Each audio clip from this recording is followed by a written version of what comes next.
Урматтуу кыргызстандыктар, тилекке каршы коомубуздун турмушунда баарыбызды тынчсыздандырган жагымсыз бир окуяга туш болдук. Ортодо чын бышыгын билип билбей, чын төгүнүн аныктабай, чагымчыл күчтөрдүн азгырыгына жетеленген топтордун кылган ишинин кесепетинен көпчүлүк элибиз, мамлекетибиз жабыр тартып отурат. 13 майда болгон окуяга калпычын аралаш ар кандай боектор сүртүлүп, 18 майда интернетке видео материал жайылткандардын кесепетин баарыбыз көрдүк. Ооба күч органдары өз маалында чара көрүп, жүргүзүп жаткан иштерин өз маалында коомчулукка чыгарганда, балким мындай болбойт эле. Биздин ички иштер министрлигибиз 13 майда болгон окуянын себепкерлерин кармап, ыкчам аракеттерди жүргүзүп, күнөөлүүлөрдү камап жатышкан.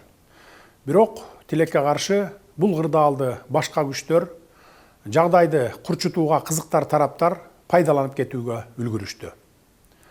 Биздин патриот жаштарыбыздын чет өлкөлүк жарандардын мыйзамсыз миграциясын токтотуу, мындай иштерге жол бергендерге катуу чара көрүү сыяктуу талаптары албетте туура. Ал талаптарды бул окуяда эле эмес, буга чейин да коюп келе жаткансыздар.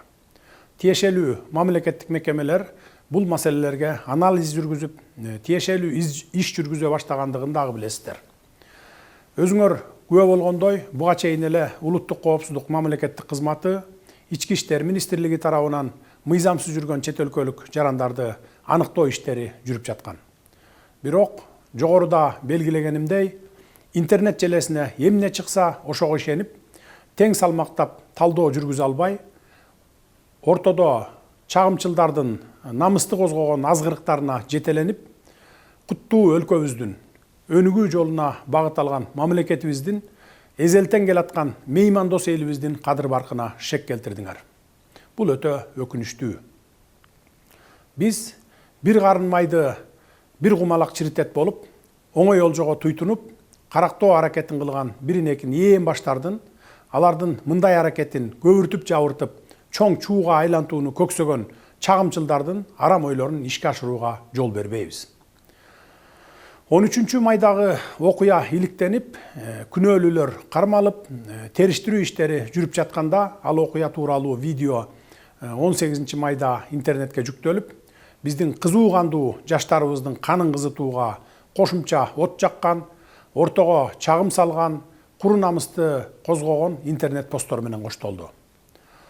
Буга бийликке жетпей калгандар, коррупцияга каршы күрөштү жактырбагандар, түрмөдө жаткан саясатчылар атайын WhatsApp группаларды, фейк аккаунттарды түзүп алышып, чагым салган маалыматтарды таратышканын ачык айтып коеюн.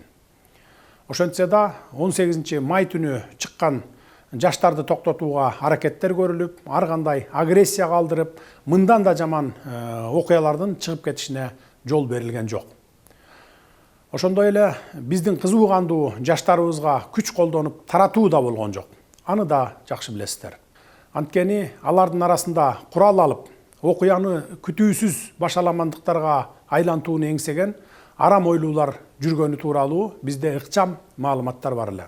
Милиция кызматкерлери элди күч менен тарата баштаганда, мына биздин бийлик кыргыз балдарды коргогондун ордуна тескерисинче тигилерге болушуп, өз элин кордой баштады деп, адаттагыдай эле ошол жерден видео кайрылууларды таратып, масштабтуу көтөрүлүшкө чакырабыз деген блогер сымал жана ниети бузуктар элдин арасында даяр турушкан.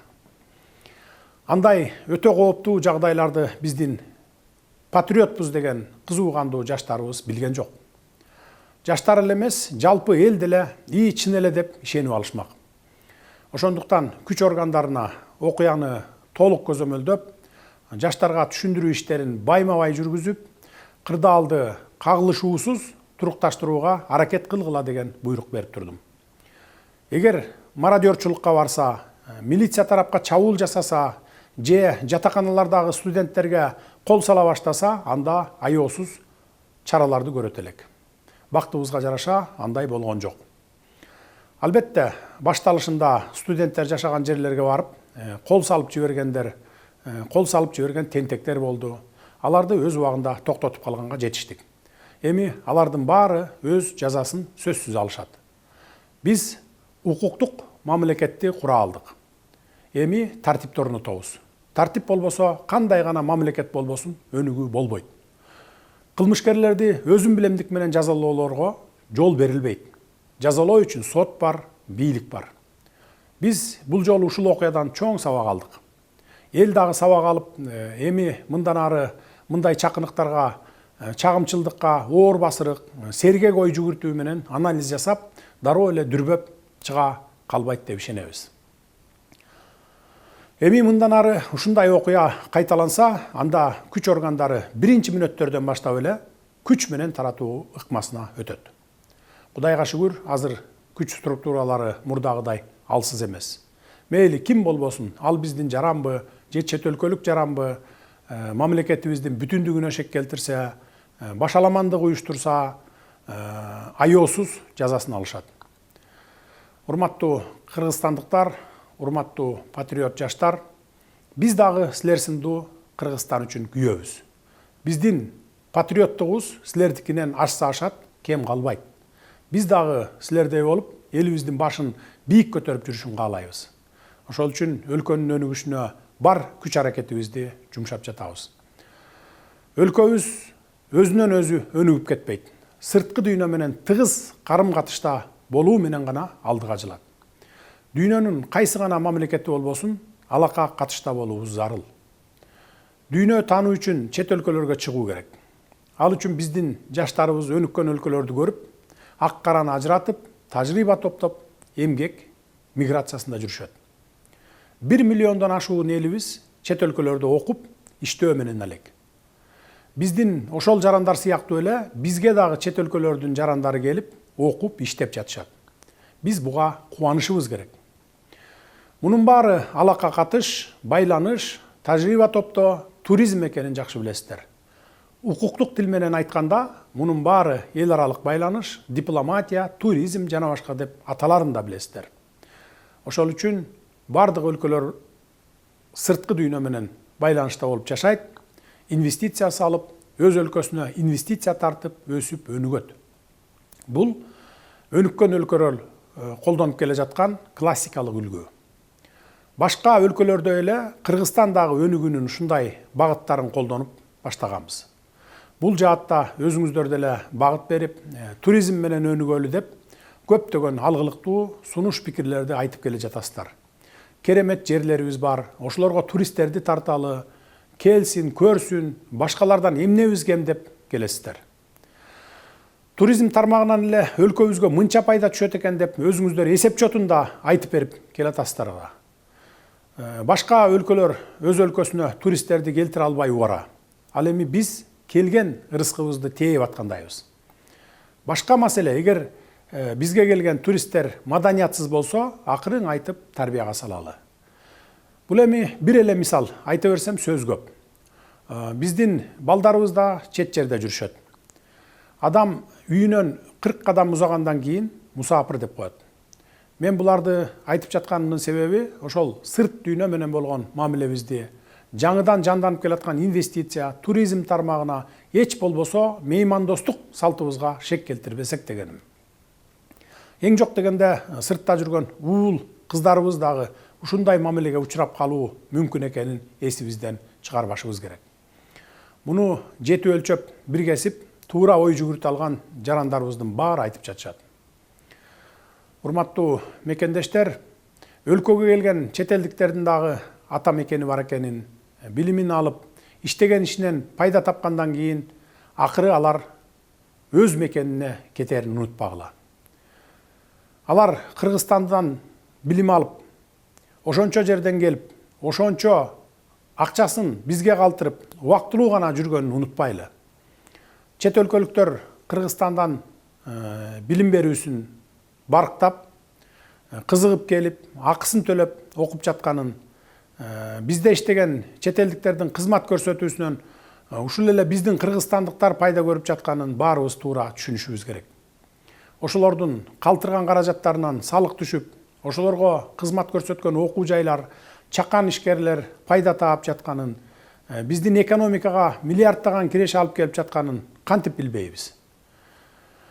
Өлкөдөгү жумуш ордуларына жалаң чет элдиктер толуп калып, биздин жарандар бош калган болсо, мындай жагдайды жөнгө салып, ордуна коюуга күчүбүз жетет. Бирок мындай арзан иштерге биздин жарандар барбай жатканы жашыруун эмес. Учурда жүргүзүлгөн статистикага ылайык, бүгүнкү күндө 6300дөн ашуун жумуш орду бош турат. Алдыдагы жылдарда дагы 10 000 деген жумуш орундары түзүлөт. Анткени ири-ири долбоорлорду ишке киргизебиз. Бул асмандан алынган сан эмес, ишкерлер менен министрликтер берип жаткан маалыматтар. Келгиле, силер дагы иштегиле.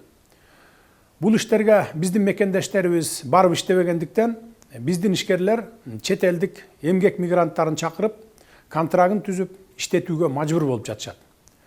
Чынын айтышыбыз керек, бул эми азыркы таптагы реалдуу көрүнүш. 2020 жылга чейин кандай элек, азыр кандай болуп келе жатабыз, айырма асман менен жердей. Биздин өлкөбүзгө эмгек мигранттары агылып келет деген түшүбүзгө дагы кирген эмес. Эгер азыр аларды ишке албай коюп, жумушчулар жетишпей калса, эми жанданып келе жаткан ишканалар токтоп калат. Ишкерлер банкрот болушат. Экономикабыз өйдөлөбөй эле ылдыйлап кетет. Муну да унутпашыбыз керек. Мен ушул жерден бир мисал келтире кетейин. Бириккен Араб өлкөлөрүндө жергиликтүү калктын саны 1 миллион адамдын тегерегинде. Ал эми чет өлкөлөрдөн барып иштеп жүргөн мигранттардын саны 7 миллионду түзөт. Эч кандай проблема жок эле экономикасын көтөрүп жатышат. Биздин 1 миллиондон ашуун жарандарыбыз чет өлкөлөрдө жүрүшөт. Ал эми бизде бүгүнкү күндө иштеп жаткан эмгек мигранттарынын саны болгону 5322 адамды түзөт. Чет өлкөлөрдөн келип окуп жаткан студенттердин саны 42620 адам экен. Биз буга кубанышыбыз керек. Бирок кечээ болуп өткөн жагымсыз окуялар, мен жогоруда айтып өткөн биздин алга умтулууларыбыздын, баалуулуктарыбыздын эч бирине туура келбей калды.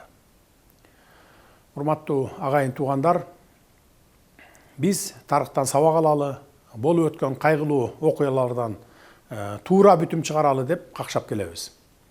Эсиңиздерде болсо, 90-жылдардагы, кийинки 2010 жылдагы коогалаңдуу Ош окуясы деле учкундан жалын тутанат болуп, кенедей себептерден чыгып, натыйжасы кандай кайгылуу окуялар менен коштолгонун жакшы билесиздер. Бул өтө аялуу, өтө назик маселе экенин унутпаңыздар. Тарбиянын башаты үй бүлөдөн башталат дейт. Ар кимибиз уул кыздарыбызга ээлик кылалы, акыл айтып туралы. Бирөөнүн жасаган жаман жорук үчүн башкаларга акарат келтирүү, уруп согуу адамдык касиетке туура келбестигин, мусулман баласынын жасай турган жоругу эместигин таптакыр эле болбой баратса, бул маселени укук коргоо органдары мыйзам чегинде иликтеп, жазасын берерин балдарыбыздын кулагына куялы. Жаштыкка алдырып, сүрмө топтун арасына кошулуп калып, тагдырына балта чабылып калбашына ата-энелер сиздер да кам көрүңүздөр. Урматтуу кыргызстандыктар, биз мамлекетибиздин бүтүндүгүнө, элибиздин ынтымагына шек келтирген, өнүгүүгө болгон умтулууларыбызга бут тоскон, өлкөбүздүн эл аралык аброюна, журтубуздун ар намысына сөз тийгизген жагымсыз иштерге жол бербейбиз. Биздин алдыбызга мындай милдеттерди Кыргызстандын жалпы эли коюп, бизди шайлаган. Албетте, биз жамы журтубуздун ишенимин актоого тийишпиз жана актайбыз. Эң алды жаштарыбызды сабырдуулукка, ар кандай азгырыктарга алдырбоого чакырар элем. Ал эми кызуу кандуу жаштарыбызды колдонуп, алардын ар намысын козгоо менен көпчүлүк массаны көчөгө алып чыгып, кечегидей окуяларды чыгарып, арам ойлорун ишке ашырам дегендерге катуу чаралар көрүнөт. Мен мындай бузуклардын жакындары эртең чыгып, мына бийлик өз элине каршы күч колдонуп, балдарыбызды камай баштады деп бет тырмарлык кылып, ач айкырык салып чыгышарын да билем. Бирок өлкө тагдырын ишенип тапшырган жалпы элдин тынчтыгы, биримдиги, өлкөнүн кадыр баркы, өнүгүүбүз мындай бир уч кумалактардан алда канча жогору турарын баса белгилеймин. Биз өлкөнү укуктук талаага алып келүү менен өнүктүрүүгө ант беребиз. Акыйкаттыктын алдында, адилеттүүлүктүн алдында, улуттук мыйзамдардын алдында баарыбыз бирдейбиз. Бириңерди өйдө, бириңерди төмөн көрүүгө акыбыз да жок. Муну ата мекенибизге келген меймандарыбыз да жакшы билишет, жакшы түшүнүшөт. бийлик эмне үчүн көчөгө чыккан элди биринчи мүнөттөрдө эле күч менен таркатпады, жаңжалды биринчи баштап күнөөлүү болсо да өз жарандарын колдоду деген күмөн санооңор бар экенин да билебиз. Эмне себептен күч колдонулбагандыгын мен жогоруда айтып өттүм. Мындан ары тартип катуу болот. Кам санабаңыздар. Урматтуу кыргызстандыктар, ылайым мамлекетибизде тынччылык, ынтымак өнүгүү болсун.